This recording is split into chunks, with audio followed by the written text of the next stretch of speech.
ফ্ৰেণ্ডসকল থাম্বনেলত দেখা পোৱা কথাখিনি মই ভিডিঅ'টোৰ যোগেদি আপোনালোকক পোনে পোনে জনাবলৈ চেষ্টা কৰিম। সো আপোনালোকে ভিডিঅ'টো স্কিপ নকৰাকৈ শেষলৈকে চাই থাকিব। ফ্ৰেণ্ডসকল 21 জানুৱাৰী চিটেট চলিত প্ৰক্ৰিয়াত আবেদনৰ সুযোগ লাভ কৰিবনে? আনহাতে নাইচ ডিএলএড অৰ্থাৎ নাইচত ডিএলএড কৰা প্ৰাৰ্থীসকলে এইবাৰ সুযোগ পাবনে?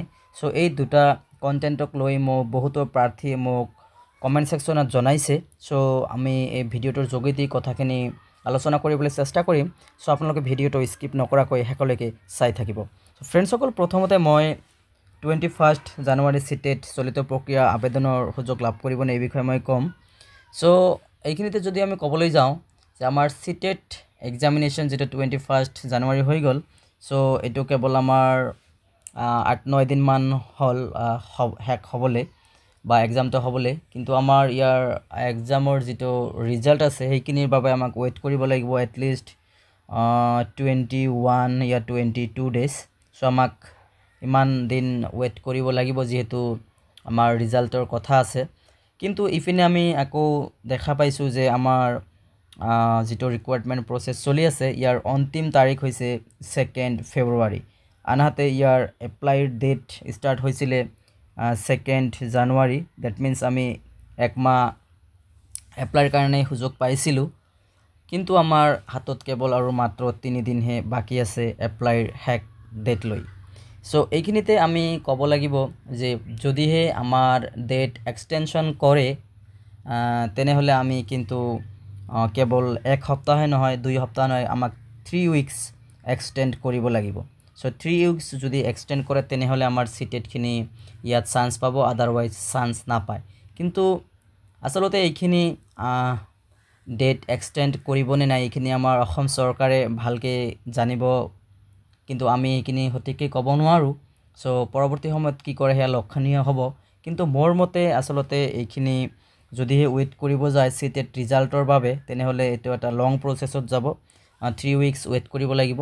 গতিকে মোৰ মতে আৰু এইখিনি হয়তো এক্সটেণ্ড নহয় চাগে। যদিহে এক সপ্তাহমান মানে ৱেইট কৰিব লাগিলেহেঁতেন তেনেহ'লে হয়তো এটা কিবা ওজৰ আপত্তি চাৰ্ভাৰৰ প্ৰব্লেম কিবা এটা দেখুৱাই বা আমি এইখিনি এটা মাতিব পাৰিলেহেঁতেন। কিন্তু আচলতে আমি যদিও তেনেকুৱা মানে প্ৰচেছ এটা হাতত লওঁ, মোৰ মতে এইখিনি আচলতে হয়তো সম্ভৱপৰ নহ'ব যেন লাগিছে, যিহেতু আমাক অলৰেডি এটা মাহ দিছিলে আবেদনৰ বাবে। সো তথাপি মই এইখিনি আপোনালোকক জনালোঁ যে আমি সঠিককৈ ক'ব নোৱাৰোঁ, পৰৱৰ্তী সময়ত কি হয় সেয়া লক্ষণীয় হ'ব। সো আনহাতে NIS ডিএলএডৰ কথাখিনি মই আলোচনা কৰিম। সো প্ৰথমতে মই এইখিনি জনাম যে ছ'চিয়েল মিডিয়াত আমি আচলতে বহুখিনি কমেণ্ট চাবলৈ পাইছোঁ বা এতিয়াও আমি দেখি আছোঁ। হয়তো যিসকলে HCRT ৰেগুলাৰৰ পৰা কৰিছে বা HCRT ODLৰ পৰা কৰিছে বা আদাৰ্ছ ষ্টেটৰ পৰা কৰিছে, সো বহুতেই আমি দেখা পাইছোঁ যে নিউজত ডিএলএডক কিবা এটা মানে বেয়াকৈ কমেণ্ট কৰা যেন লাগিছে বা তেখেতসকলক কেনেকুৱা এটা মানে ধেমালি যেন কৰা লাগিছে, যে তেখেতসকলক মানে ইনচাল্ট কৰিছে বা কেনেকুৱা এটা ধৰণৰ মানে চলিছে ছ'চিয়েল মিডিয়াত। আচলতে এইখিনিতে মই ক'ম যে যিসকল প্ৰাৰ্থীয়ে NISৰ পৰা ডিএলএড কৰিছিলে যে মই ক'ম যে তেখেতসকলৰ কোনো দোষ নাছিলে। কেণ্ডিডেটসকল মানে নিৰ্দোষ, এইখিনি আমি ক'ব পাৰি যে কেণ্ডিডেটসকলৰ ইয়াত কোনো দোষ নাই। কিয়নো কেণ্ডিডেটসকলে কেতিয়াও ভবা নাছিলে যে যিটো আমাৰ NIOS আছে সেই তাৰ পৰা ডিএলএড কৰিলে কিবা এটা প্ৰব্লেম নেক্সট লৈ আহি পৰিব। সো এইখিনি কেতিয়াও ভবা নাছিলে বা কোনেও ভবা নাছিলে। সো এইখিনি যদিহে জানিব পাৰিলেহেঁতেন তেনেহ'লে হয়তো নিউজ প্ৰাৰ্থীসকলে হয়তো আজি তাত নকৰিলেহেঁতেন। তেখেতসকলে হয়তো HCRT ৰেগুলাৰ মোডত কিবা বেলেগ ঠাইত হয়তো HCRT ODLত কৰিলেহেঁতেন, কিন্তু আজি হয়তো তেখেতসকলে জানিব পৰা নাছিলে বা আমিও জনা নাই যে এনেকুৱা এটা পৰিস্থিতি আহি পৰিব। কিন্তু আজি তেখেতসকলক আমি ইনচাল্ট কৰা বা এনে বেয়া চকুৰে চোৱা আমি মানে উচিত বুলি নাভাবোঁ। সো যিহেতু NCTয়ে কৰাইছিলে এইখিনি, আচলতে কেণ্ডিডেটসকলে কোৱা নাছিলে যে আমালোকক এইখিনি দিব লাগিব। NCTয়ে এনেকুৱা এটা অপৰচুনিটি দিছিলে যে তেখেতসকলক মানে ডিএলএড এটা কৰাব লাগে, কিন্তু আচলতে এইখিনি আগতীয়াকৈ যদি জানিব পাৰিলেহেঁতেন তেনেহ'লে হয়তো কেণ্ডিডেটসকলে তাৰ পৰা DLED মানে নকৰিলেহেঁতেন। তো যিকি নহওক আমি এইখিনি ক'ম যে কেণ্ডিডেটসকলৰ ইয়াত কোনো দোষ নাই। কিন্তু ইয়াতে কথা হ'ল আমাৰ যিহেতু টাইম আৰু বেছি নাইয়ে চাগে, আমাৰ হাতত অনলি 3 days আছে আৰু তাৰপিছতে ডেট সমাপ্ত হ'বলৈ গৈ আছে। আনহাতে আমাৰ অনাৰেবল সুপ্ৰিম কোৰ্ট জানেই এইটো মানে ৰিকুৱাৰমেণ্টত অংশ ল'ব নোৱাৰিব বুলি কৈছে। চ' এইখিনিও কণ্ডিশ্যন কৰি দিছে যে NIOS কেণ্ডিডেটসকলে যিবিলাক মানে আছে তেখেতসকলে মানে 18 monthsৰ হয়। চ' 2 yearsৰ লগত তেখেতসকলে ইকুইভেলেণ্ট নহয়। চ' এইকাৰণে তেখেতসকলক আমাৰ অনাৰেবল সুপ্ৰিম কোৰ্টৰ ফালৰ পৰা ৰায় প্ৰদান কৰিছে যে তেখেতসকলে এই ৰিকুৱাৰমেণ্টত বা ফ্ৰেছ ৰিকুৱাৰমেণ্টত পাৰ্টিচিপেট কৰিব নোৱাৰিব। চ' আমাৰ অনাৰেবল সুপ্ৰিম কোৰ্টৰ ৰায় আমি সকলোৱে মানিবলৈ বাধ্য, আমাক মানিবই লাগিব। আনহাতে গোটেইবোৰ ষ্টেটত তেনেকুৱা এটা মানে পৰিস্থিতিৰ সৃষ্টি হৈছে, অকল অসমতেই নহয়। আনহাতে কেছটো আমাৰ অসমৰ নাছিলে, বাহিৰা ষ্টেটৰ আছিলে।